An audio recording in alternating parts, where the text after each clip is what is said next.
Hi students, मैं हूं doctor Sonal Parihar, आपकी obs and gynae tutor on Unacademy join करें मुझे करीब 1 महीना होने वाला है। और ज्वाइन करने का रीज़न यही है कि मैं आप लोगों को फटाफट ऑब्स एंड गायनी का एक क्रैश कोर्स करा रही हूँ। ज्वाइन करने का रीज़न ये भी है कि मुझे पढ़ाने का शौक़ है। मेरे 2 यूट्यूब चैनल्स हैं, आपको पता ही है, और इन यूट्यूब चैनल्स पे मैं इतने सालों से पढ़ा रही हूँ। अभी तक पेशेंट्स को पढ़ा रही थी, अब स्टूडेंट्स को भी पढ़ा रही हूँ। तो अनअकैडमी पे ज्वाइन करने के लिए आपको मेरा कोड यूज़ करना है डॉक्टर सोनल, जिससे कि आपको 10% डिस्काउंट मिलेगा। 10% डिस्काउंट आपको अलग अलग तरह के सब्सक्रिप्शंस में मिलेगा। आप ये कैलेंडर में देख सकते हैं, इस स्लाइड में देख सकते हैं कि प्लस के क्या रेट्स हैं, आइकॉनिक के क्या रेट्स हैं, और लाइट क्या सब्सक्रिप्शन है। लाइट यानी कि फेदर की तरह लाइट, यानी कि सिर्फ आपको MCQs मिलेंगे। ये मैं हर अपने वीडियो में बताती हूँ और आपको अभी तक पता ही होगा। अब अगर आप मेरा कोड यूज़ करेंगे और हेल्पलाइन नंबर पे कॉल करेंगे 85 तो आपको ये सारी चीज़ें खुलकर पता चल जाएंगी।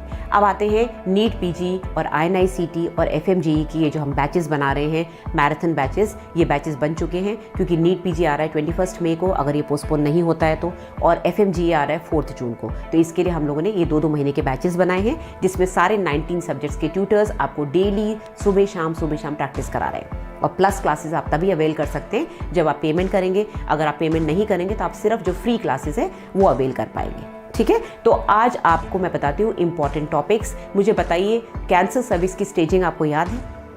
ओवेरियन कैंसर की स्टेजिंग आपको याद है? क्या आपको पता है कि ओवेरियन कैंसर के कौन से स्टेज में कौन से लिम्फ नोड्स इन्वॉल्व होते हैं? पैरा एओर्टिक लिम्फ नोड्स कब इन्वॉल्व होते हैं? सर्वाइकल कैंसर में कौन से स्टेज में? एंडोमेट्रियल कैंसर में कब इन्वॉल्व होते हैं? और ओवेरियन कैंसर में कब इन्वॉल्व होते हैं? क्योंकि इस तरह के MCQs मिक्सअप आते हैं। एंडोमेट्रियल कैंसर का भी बहुत इंपॉर्टेंट है, इसमें इतने तरह के कैंसर्स हैं। एंडोमेट्रियल कैंसर एक ऐसा कैंसर है जिसके अंदर आपको तरह की हिस्टोपैथोलॉजी मिलेगी। ओवेरियन कैंसर में तरह की हिस्टोपैथोलॉजी मिलेगी, बट एंडोमेट्रियल कैंसर में आपको ये पता होना चाहिए कि कितने परसेंटेज कौन सी हिस्टोलॉजी मिलती है और कौन से सबसे ज़्यादा इन्वेजिव होते हैं, कौन से लीस्ट इन्वेजिव है, क्योंकि उसके अकॉर्डिंग उनकी ट्रीटमेंट, उनका मैनेजमेंट चेंज होता है।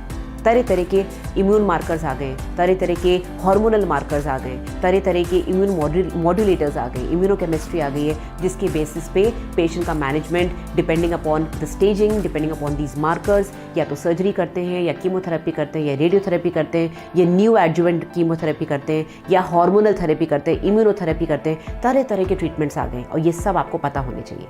ऑफकोर्स आपको डिटेल में नहीं जानना है, बिकॉज अभी आप अंडर ग्रेजुएट हैं। पोस्ट ग्रेजुएशन में जब जाएंगे तब ज़्यादा डिटेल पढ़ेंगे, बट MCQs में यू नेवर नो, कुछ भी पूछा जा सकता है। सिमिलरली प्रोलैप्स तरह का होता है, लेवल 1, लेवल 2, लेवल 3, फिर anterior compartment defects, posterior compartment defects, फिर depending upon the age and depending upon the problem that the patient is facing, उसके अकॉर्डिंग उसका ट्रीटमेंट होता है। उसकी एज क्या है पेशेंट की, इनकॉन्टिनेंस बहुत इंपॉर्टेंट टॉपिक है, सिस्टोमेट्री क्या होता है, और सिंपल सिस्टोमेट्री में और यूरोडायनेमिक्स में क्या फ़र्क है, स्ट्रेस इनकॉन्टिनेंस और अर्ज इनकॉन्टिनेंस कितनी तरह का होता है, किस में सर्जिकल रिजल्ट आता है, किस में सिर्फ मेडिसिन से ट्रीटमेंट होता है। ये सारे टॉपिक्स बहुत इंपॉर्टेंट हैं। ऑब्स्टेट्रिक्स में देखेंगे तो नॉर्मल लेबर और फीटल पोजीशंस और पेल्विस, मैटरनल पेल्विस और फीटस की जो आपस की केमिस्ट्री है, जो आपस के उनके डायमीटर्स हैं, ये हमने एक प्रॉपर बच्चे को लेकर और एक प्रॉपर पेल्विस को लेकर पूरी क्लासेस करी थी। अगर आपने प्लस क्लासेस मेरी नहीं सुनी है तो सब्सक्राइब करें, प्लस सब्सक्रिप्शन लें, उसमें आप जाके मेरी प्लस क्लासेस अवेल करें, जो कि 1 अप्रैल और 3 अप्रैल को आई थी, जिसमें हमने प्रॉपरली बैठ के पूरा एक बच्चा डिलीवरी कराई थी, नॉर्मल लेबर कराया था, और उसकी सारी पोजीशंस देखी थी, उसके सारे हमने एटीट्यूड, फ्लेक्शन सब देखा था। तो आज का वीडियो बनाने का मकसद ये है आपको बताने का कि हम लोग जितनी लाइव क्लासेस आपको देते हैं, जितना आपको क्रैश कोर्स कराते हैं, वो कोई नहीं कराता। We are the best in this. आप लोगों को डेफिनेटली खूब सारे ऐप्स अवेलेबल हैं अभी मार्केट में, आप कोई भी ले सकते हैं आपकी चॉइस के अकॉर्डिंग। बट अनअकैडमी में जब आपका एग्जाम बिल्कुल सिर पे होता है, उस समय क्रैश कोर्स के लिए अगर कोई ट्यूटर बैठ के आपको पढ़ा रहा है और आपको फटाफट आपके डाउट क्लियरिंग सेशन ले रहा है, तो आपको और क्या चाहिए? डाउट क्लैरिफिकेशन से आपको ये फ़ायदा होता है कि बहुत सारी चीज़ें जो आप पढ़ के कंफ्यूज हो रहे हैं, या फिर आप पढ़ के बोर हो रहे हैं, आप भूल जाते हैं, तो आपको वो ट्यूटर हेल्प करते हैं। आपको कोई पढ़ाता है, अपने तरीके से पढ़ाता है, निमोनिक बनाता है, और आपको कोई समझाता है तो आपको ज़्यादा समझ में आता है। सिमिलरली हमारा जो लास्ट वीक ऑफ अप्रैल है, उसमें देखो कितने सारे टेस्ट हैं आपके लिए, अलग अलग ट्यूटर्स के टेस्ट हैं, क्यूरेटेड टेस्ट हैं, निमोनिक के क्लासेस हैं। सिमिलरली 1 मई को AIMTA all India medical test है, जिसके लिए आपको एनरोल करना चाहिए।